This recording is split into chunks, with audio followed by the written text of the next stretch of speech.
So we talk so much about job losses. Let's talk about a company that's actually looking to hire right now. So if you have your resume handy, listen up. One U.S. company is looking to hire 6,000 workers right here in America. And the CEO is joining us today. Angela Selden of Arise Virtual Solutions is on set with us. So first of all, 6,000 people? Why do you need so many people?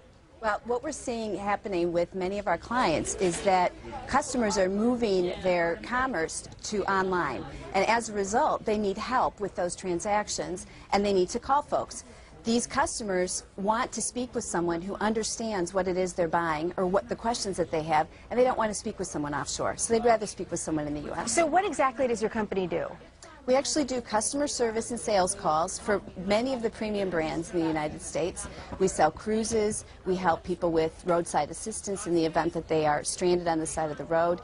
We do customer service for many of the large retailers. So the open positions are folks that can work from home, and they would be they would answer the calls for these different companies that you work with. That's right. 95% of what we do is inbound, so there's not telemarketing or outbound selling that has to be done. You know, what's making business so good for you right now that you can go out and hire thousands of people? What's working? People want to speak with someone around the corner, not around the world.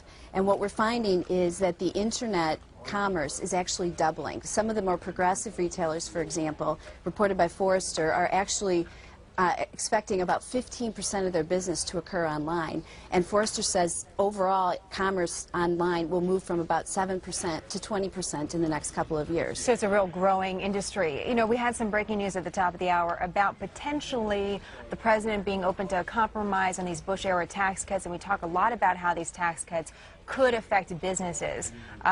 Just your reaction as a CEO to that news, hearing that there might be a compromise, would that change any sort of your strategy or game plan moving forward into the next year if the tax cuts are extended for everybody?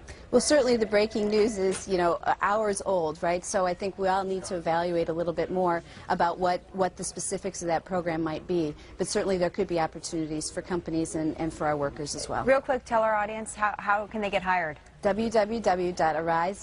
Please apply. We need 6,000 people between now and February. Well, it's good news to talk a little bit more about hiring. John was asking if he could apply. I told him no. Actually, no, he can work. Okay. We have nights and weekends, so we'd be happy to work around his schedule. No problem at all. I like your style, yes. John. You seem nice. And he's got a great voice. So I think he'd be beautiful on. Yes, and you can work from home. It'd be perfect. Look at this right here. I had no idea this was coming, John. There you go. I'm there. Angela seems like a pretty good boss, too. Looks like it. I'll get my resume in. Okay, thanks so much.